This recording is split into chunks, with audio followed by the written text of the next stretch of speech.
আপনি যাকে সবচাইতে কাছের মানুষ ভাবেন সে আপনার সাথে কথা বলতে চাইছে না। আপনি ফোন করে যাচ্ছেন, সে ফোন ধরছে না, সম্পর্কই রাখতে চাইছে না। কি করবেন? খুব মন খারাপ করে বসে থাকবেন, ভাববেন জীবনটা থেমে গেল, নাকি জীবনটা একটু অন্যভাবে ভাববেন? এই নিয়ে জানতে হলে দেখতে থাকুন আজকের ভিডিওটা। কেউ আপনার সাথে কথা বলতে না চাইলে জোর করে তার সাথে কথা বলবেন না। সে যদি আপনার সবচাইতে কাছের মানুষটিও হয়, তাও তাকে ফোনের পর ফোন করে যাওয়ার কোনো মানে হয় না। আপনি যাকে এখনো কাছের ভাবেন সে হয়তো আপনাকে এখন আর তার কাছের কেউ ভাবে না। আপনি যাকে প্রিয় ভাবেন সে হয়তো আপনাকে প্রিয় আর ভাবে না। মানুষ বদলায়, মেনে নিন। এই বদলকে মেনে নিয়ে নিজেকেও বদলে ফেলুন। জোর করে তো ভালোবাসা হয় না, অভিনয় হয়। যার মন থেকে আপনার প্রতি প্রেমটা আর আসে না, তাকে জোর করে আপনার প্রেমকে মেনে নিতে বাধ্য করাটা চরম নির্বুদ্ধিতা। আপনি যার কাছে নিজের জায়গাটুকু হারিয়ে ফেলেছেন, তার কাছে নিজের সম্মানটুকু হারিয়ে ফেলবেন না। ওইটুকুও চলে গেলে একটা মানুষের আর কি বা অবশিষ্ট থাকে? আপনার কলটা যখন তার সেলফোনে ভেসে ওঠে বারবার, তখন সে হয়তো মনে মনে ভাবে কি বিরক্তিকর, বারবার ফোন করে যাচ্ছে। নিজেকে অনাকাঙ্ক্ষিত বানিয়ে ফেলাটা আপনার হাতে না থাকলেও নিজেকে বিরক্তিকর বানিয়ে না ফেলাটা পুরোপুরি আপনার হাতে। কাছের মানুষ হয়, আজীবনের মানুষ বলে কিছু হয় না। কাউকে জোর করে আজীবনের মানুষ বানানো যায় না। ওরকম কিছু করার চেষ্টা করার অর্থই হলো নিজের জীবনকে বিষিয়ে তোলা।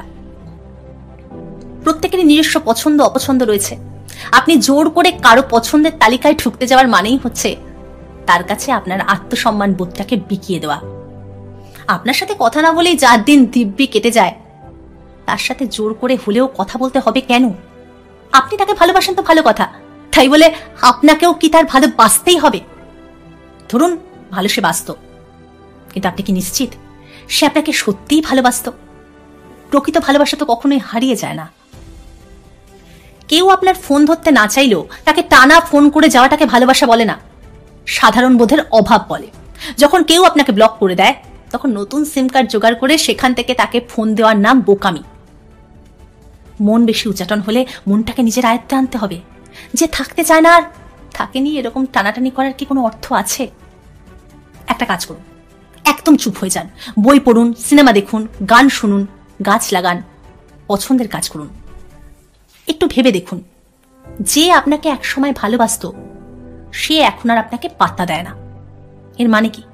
নিশ্চয়ই তার ভালোবাসায় কোনো একটি স্বার্থ বা শর্ত ছিল। স্বার্থ হাসিল বান্দা উধাও, এই সহজ জিনিসটা বুঝতে রকেট সায়েন্টিস্ট হতে হয় না। ঠান্ডা মাথায় ভাবুন, উত্তর পেয়ে যাবেন। আবার এমনও হতে পারে সে হয়তো আপনাকে ভালোবাসে, কিন্তু কোনো পরিস্থিতির কারণে সম্পর্কটি সে আর রাখতে চাইছে না, সে আর থাকতে চাইছে না। কেউ একটা সম্পর্ক রাখবে কি রাখবে না তা নির্ধারণ করতে তার ইচ্ছেটুকুই যথেষ্ট। তাকে জোর করে রাখতে চাওয়ার মানেই হচ্ছে নিজের সম্মানটা তার কাছে কমিয়ে ফেলা। একজন ভুল মানুষের জন্য কাঁদতে কাঁদতে নিজের চোখ দুটোকে অন্ধ করে ফেলবেন না।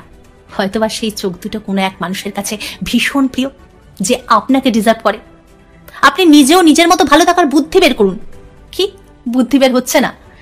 সারাদিন একটা ভুল মানুষকে নিয়ে ভেবে ভেবে মাথাটা খারাপ করে রাখলে বুদ্ধি বের হবে কিভাবে? সে চলে গেছে বলে অস্থির লাগছে, পাগল পাগল লাগছে, কিছু ভালো লাগছে না।